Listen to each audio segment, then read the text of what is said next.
በቀይ ባህር ጉዳይ የሚመለከተን እኛም ብቻ ነው ሲሉ ኤርትራና ግብጽ መግለጫ ሰጡም። መንግስት በሳውዲ ሞት የተፈረደባቸው ዜጎች በሚመለከት ከሳውዲ አረቢያ መንግስት ጋር መምከሩም።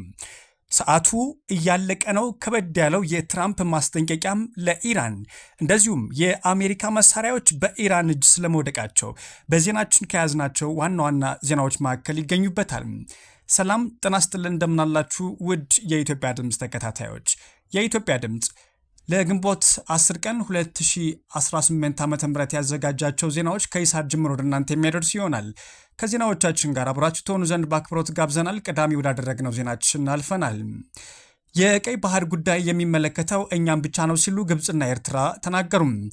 የግብፅ ከፍተኛ የሥራ ኃላፊዎች ከአስመራው ፕሬዝዳንት ኢሳያስ አፈወርቂ ጋር በነበራቸው ውይይትም የቀይ ባህር አስተዳደርና ደህንነት ጉዳይ በዋነኝነት የሚመለከተው የባህሩ ጠረፍ አጎራባች አገራት ብቻ እንደሆነ በይፋ ገልጸዋል። የግብፅ የውጭ ጉዳይ ሚኒስትር ዶክተር ባድር አብዱላቲ የባህር ዳርቻው ጉዳይ ከሀገሪቱ ብሔራዊ ደህንነት ጋር ቀጥተኛ ትስስር እንዳለው በመጥቀስም አጎራባች ያልሆነ ማንኛውም አካል በዚህ ጉዳይ ላይ ጣልቃ መግባት እንደሌለበትም አሳስበዋል። ይህ አቋም ኢትዮጵያ በቀይ ባህር ላይ ያላትን ፍላጎት በተደጋጋሚ በምትገልጽበትና ከአስመራ ጋር ግንኙነቷ በውጥረት ውስጥ ባለበት ወቅት መምጣቱም የፖለቲካ ትኩረትን እንዲስብ አድርጎታል። ሁለቱ ሀገራት ይህንን የአቋም መግለጫ የሰጡትም በነፃነት የሚመራ የዓለም አቀፍ የባህር ትራንስፖርት እንቅስቃሴ መሰረት ያደረገና የወደብ ትስስርን የሚያጠናክር አዲስ የሁለትዮሽ ስምምነት በተፈራረሙበት ወቅት ነው። ስምምነቱ በቀይ ባህር በኩል የግብፅና የኤርትራ ወደቦች የሚያስተሳስረውን የካርጎ እንቅስቃሴ የሚያሳድግም ሲሆን ካይሮ የአስመራን የወደብና የባህር ትራንስፖርት ልማት ለመደገፍ ቃል ገብታለች።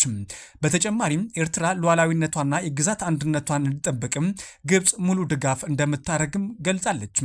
ከዚህ ስምምነት ጀርባ ያለው ቀጠናዊ ምህዳር ሲታይም ከኢትዮጵያ ጋር በህዳሴ ግድብ ላይ ከፍተኛ ውዝግብ ውስጥ ያለችው ግብፅ ከአስመራ ጋር ያላትን ግንኙነት በከፍተኛ ሁኔታ እያጠናከረች መጥታለች።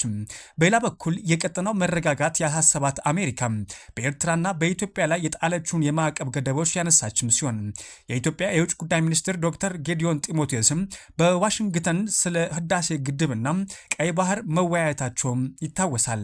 የግብፅና ኤርትራ ትብብር በትራንስፖርት ብቻም ሳይሆን በማዕድን፣ በመድኃኒት አቅርቦትና በአሳ ምርት ዘርፎች ጭምር ሁሉን አቀፍ ምጣኔ ሀብት ትስስር ለመፍጠር ያለመ ነውም ተብሏል። 267 ሺህ ብር የሚገመት ንብረት የሰረቀችው የቤት ሰራተኛ በጽኑ እስራት ተቀጣች። በአዲስ አበባ ከተማ ኮልፌ ቀራኒዮ ክፍለ ከተማ ካራ ቆሬ ልዩ ቦታው መብራት ኃይል ጀርባ በሚገኝ አንድ መኖሪያ ቤት ውስጥም በቤት ሰራተኝነት ተቀጥራ ስትሰራ የነበረችው ምስጋና ሙሉጌታ የተባለች ተከሳሽም ስራ በገባች በሶስተኛው ሳምንት አሰሪዎቿ ወደ ስራ መሄዳቸውን ተከትሎ ከባድ የስርቆት ወንጀል ፈጽማ ተሰውሯ ነበር።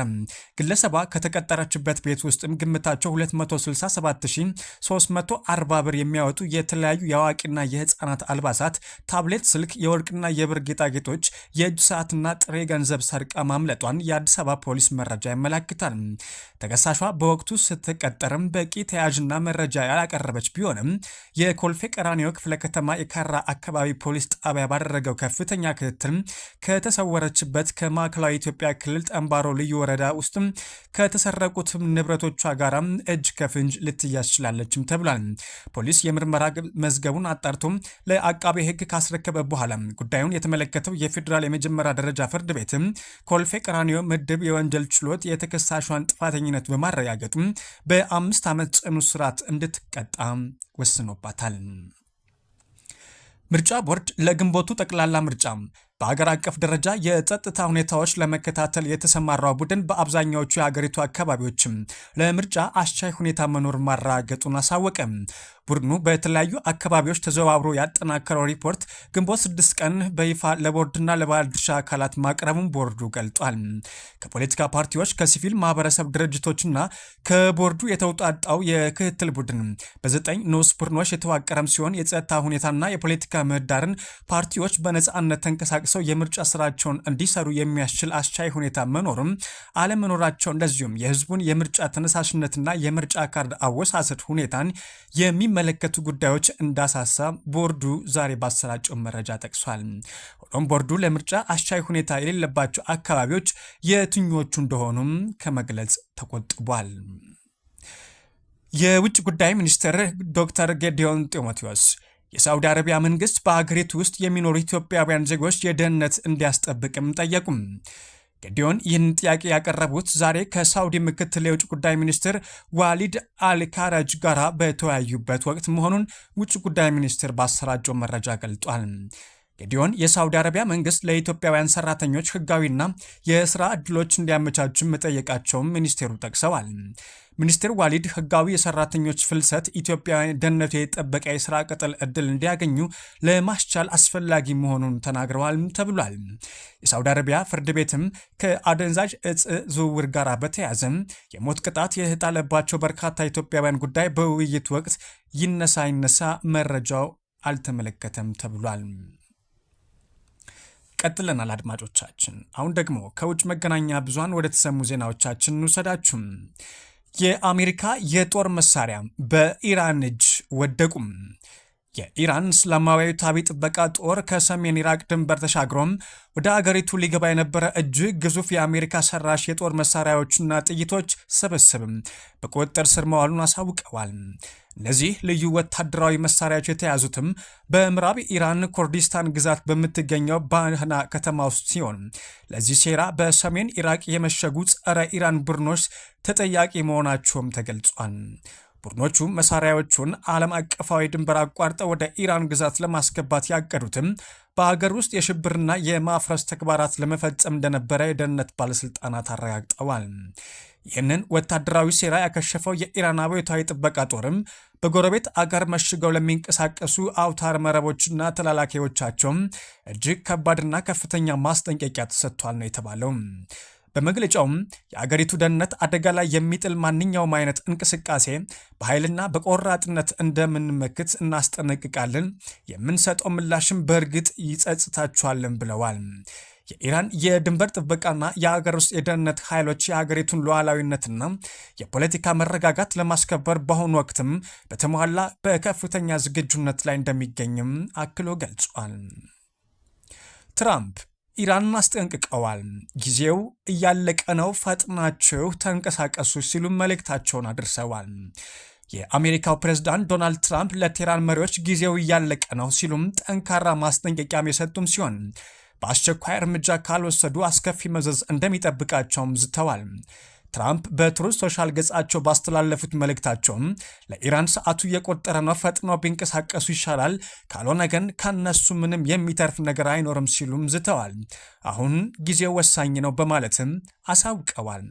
ፕሬዝዳንቱም ከፈረንሳይ መገናኛ ብዙሃን ጋር ባደረጉት ቆይታ ቴህራን ከአሜሪካ ጋር የሰላም ስምምነት ላይ መድረስ ካልቻለችም በጣም መጥፎ ጊዜ እንደሚገጥማት አስጠንቅቀዋል።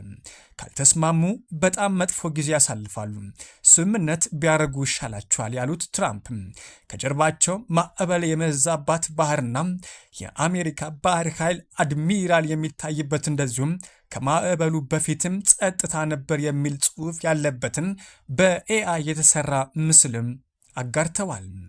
ይህ የትራምፕ ማስጠንቀቂያ የመጣውም እሁድ ዕለት ከእስራኤሉ ጠቅላይ ሚኒስትር ቤንያሚን ኔታንያሁ ጋር በስልክ ስለ ኢራን ጉዳይ ከተወያዩ በኋላ መሆኑን የእስራኤል መገናኛ ብዙሃንም ዘግበዋል። ውይይቱ የተደረገው ጠቅላይ ሚኒስትር ኔታንያሁ ከካቢኔያቸው ጋር የደህንነት ስብሰባ እያካሄዱ በነበረበት ወቅት እንደሆነም አርቲ ኒውስ ዘግቧል።